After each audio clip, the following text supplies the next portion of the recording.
ধৰ্মীয় সংঘাত নে ডকাইতি নগাঁৱৰ কামপুৰ আৰক্ষী থানাৰ অন্তৰ্গত জৰদুৱা গাঁৱত ভয়ানক ঘটনা দুৰ্বৃত্তৰ দলে পথত গাড়ী ৰখাই এটা পৰিয়ালক মাৰপিট কৰি কাঢ়ি নিলে নগদ ধনসহ আ অলংকাৰ হিন্দু হোৱাৰ বাবে মাৰপিট কৰি ধন সোণ লুটি নিয়াৰ অভিযোগ মানে এইটো বজৰংবলী পিকচাৰখন মানে মোৰ গাড়ীৰ পিছ সাইডে আছে সিহঁতে মানে এইটো চাইছে দূৰৰ পৰা কোনোবা পাৰ্টিয়ে পিছত চাইছে থাকে ৰাস্তা চাই পিনে আগত ফোন কৰি দিছে এই গাড়ীখন মানে হিন্দু গাড়ী বাহিৰত এইটো ৰখা পেহেলগামৰ নিচিনা ঘটনা ইহঁতে ডাইৰেক্ট হিন্দু কৈ টাৰ্গেট কৰিছে একদম কৈ পিনে আমাক লাঠি ঘুষা এইটো মোৰ ইয়াত মুখত মাৰিছে মাথাত মাৰিছে এইটো আকৌ এই ইয়াতে পিঠি হেৰিত মাৰিছে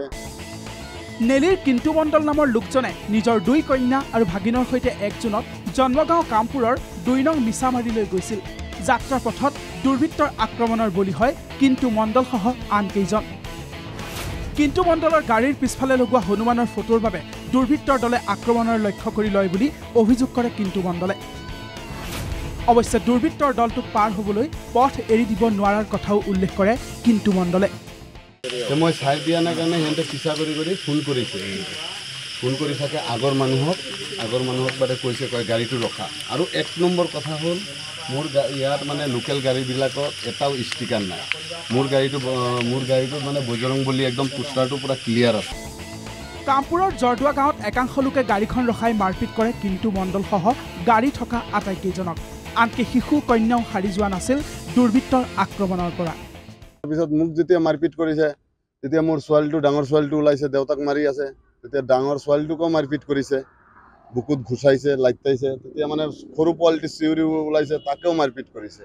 তাৰপিছত আমাকো মাৰিছে মোৰ ভণ্টিকো মাৰিছে দাদাহঁতকো মাৰিছে সাইফুল ইছলাম ৰফিকুল হক আৰু নুৰ আমিনৰ লগতে প্ৰায় 20 জনীয়া এটা গুণ্ডাৰ দলে মাৰপিট কৰি কিন্তু মণ্ডলৰ পৰা কাঢ়ি নিলে নগদ 2 লাখ টকাৰ লগতে তেওঁৰ জীয়ৰীৰ ডিঙিৰ অলংকাৰ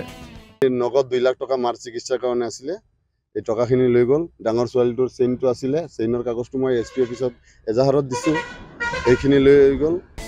কোনোমতে প্ৰাণ ৰক্ষা পৰা কিন্তু মণ্ডলে ঘটনা সন্দৰ্ভত কামপুৰ আৰক্ষীৰ কাষ চাপে যদিও আৰক্ষী বিষয়া সুৰুজ দত্তই বিষয়টোত গুৰুত্ব নিদিয়াৰ লগতে পৰিয়ালটোক দুৰ্ব্যৱহাৰ কৰাৰ অভিযোগ উত্থাপিত হৈছে নিৰুপায় হৈ ভুক্তভোগী কিন্তু মণ্ডলে নগাঁও জিলাৰ আৰক্ষী অধীক্ষকক লিখিত অভিযোগ দাখিল কৰে ইয়াৰ পাছতহে কামপুৰ আৰক্ষীয়ে গোচৰ ৰুজু কৰে অনুৰোধ জনাইছো মোৰ ন্যায় লাগে এইটোই আৰু দুখীয়া শাস্তি পাব লাগে মই এইটোই বিচাৰিছো